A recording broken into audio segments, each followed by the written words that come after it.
इनके बहुत सारे केसेस तो मुझे समझ आ रहे हैं. Correct. अब आप इसका क्या रेफरेंस, इससे हम क्या समझते हैं जब हम कहते हैं कि US is already working with aliens, जब हम ये कह रहे हैं क्या काम किया जा रहा है, एलियन से क्या लिया जा रहा है? वो टेक्नोलॉजी भी होगी तो उनके पास होगी.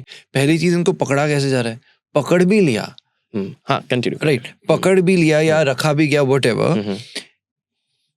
क्या इनके अपने लोग इनको वापस लेने नहीं आएंगे? अब सुनिए, पहली चीज पकड़ा नहीं गया. Okay, it's a collaboration. वो इट्स अ कोलैबोरेशन. सो एक बहुत इंटरेस्टिंग चीज देखी गई है, और ये जो नासा के एक्स लोग हैं जिन लोगों ने पब्लिकली इंटरव्यूज दिए, उन्होंने ये चीज देखी है कि एलियंस के हिस्टोरिकल जितने रिकॉर्ड्स देखेंगे वो 3 चीजों में सबसे ज्यादा इंटरेस्टेड है. पहला है ओशन. एलियंस इंटरेस्टेड है. एलियंस है, ऐसा उन लोगों ने अपनी based on all the evidences and everything ये चीज निकाली है कि इनको ओशंस में बड़ा इंटरेस्ट है. इंटरेस्टिंगली देखो, 95% ऑफ द ओशंस हम लोगों ने अभी तक डिस्कवरी नहीं किए हैं वाटर लाइफ. तो इनका इंटरेस्ट क्यों है इसमें, क्या लग रहा है? एक करके हम देखते हैं. Okay, पहले 3 sure. एरियाज, फिर हम उस पर समझेंगे. Okay. ठीक है. दूसरा उनका है हाईएस्ट पीक्स जहां पर हार्डली लोग जा पाते हैं, including like Mount Kailash and these places. ठीक है. एंड तीसरा है मिलिट्री बेसिस. सबसे ज्यादा इंसिडेंट रीसेंट हिस्ट्री में मिलिट्री बेसिस के पास देखे गए. And let's not deny this fact कि अगर लास्ट 10 साल हटा दो, उसके पहले के मैं 50-60 ईयर्स देखूं तो सबसे ज्यादा डिफेंस का जो पावर था, प्रोवेस था, 10-15 साल को हटा दो, जो सबसे ज्यादा काम करते हैं, जो सबसे ज्यादा ना चाह के भी सप्लाई करते हैं, जिनको नहीं करना चाहिए उनको भी करते हैं, that is United States of America. We know किन किन को वो लोग सप्लाई करते हैं. We don't want to make it. तो अब मैं आपके पहले सवाल का जवाब देता हूँ, व्हाई ओशंस. एक बात बताइए, अगर आप तो काफी सारे इन्वेस्टिगेटिव लोगों को भी इंटरव्यू करते हो, सीआईडी सारे लोगों को करते हो, मुझे एक बात बताइए, डिस्गाइज की अगर मैं बात करूं, चाहे एजेंट्स हों जो भी हों, ये लोग, एक तो वो रहता है कि बहुत ओवर स्मार्ट है तो सब नॉर्मल लोगों के साथ नॉर्मल बन के रहेंगे. दूसरा वो कोशिश करेंगे ना कि ऐसी जगह रहो जहाँ किसी को डाउट ही ना हो सके. करेक्ट.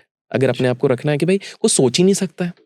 अब एक बात बताओ, अगर मैं एक एक्स्ट्रा इंटेलिजेंट एंटिटी हूँ और मुझे अपना एक बेस बनाना है, मेरे लिए सादा बेटर क्या रहेगा? ऐसी जगह बनाना जहां हार्डली कोई आ ही पाता है, जहां सोच भी नहीं पा रहे हैं, या ऐसी जगह जहां पर आए जाए कोई ना कोई आ जाए. क्योंकि समझ रहे हैं आप कह रहे हो कि स्पेस का तो सबको पता ही है, तो वो कह रहे हैं कि स्पेस में सब ढूंढ लो पर हम होंगे वहां पर नहीं. एग्जैक्टली.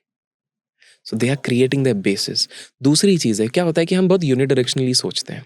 हम लोगों को लगता है, देखिए ये हमारे इधर एक दरवाजा लगा हुआ है, ठीक है, ये दरवाजा हमको लगता है क्या करता है, आने जाने के लिए हेल्प करता है. इसको ऐसे खोलो तो हम अंदर आएंगे, ऐसे खोलो तो हमारी थिंकिंग क्या हो गई है कि दरवाजा इज एंट्री और एग्जिट का एक पोर्टल है. करेक्ट. पर अब आप इसको इस तरह से देखो, हम सारे स्पीशीज में देखते हैं तो एक सांप होता है, वो दरवाजा नहीं, उसका होल होता है. ठीक है.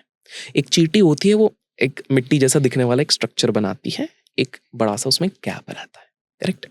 एक बी वाले जो रहते हैं, बीज, उनका हाइव होता है, उसका एंट्री एग्जिट आप क्लियरली देख भी नहीं सकते हो कहाँ से entry. What I mean to say is कि सबका एंट्री और एग्जिट अलग होता है. तो वी नीड टू अंडरस्टैंड कि जब एलियंस भी एंट्री और एग्जिट कर रहे हैं तो वो दरवाजे से नहीं करते हैं.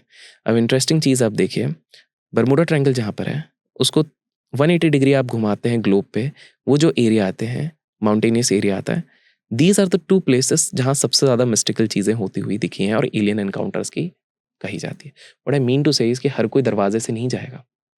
There could be other ways of traveling which we probably don't understand. Sure. So there are ways.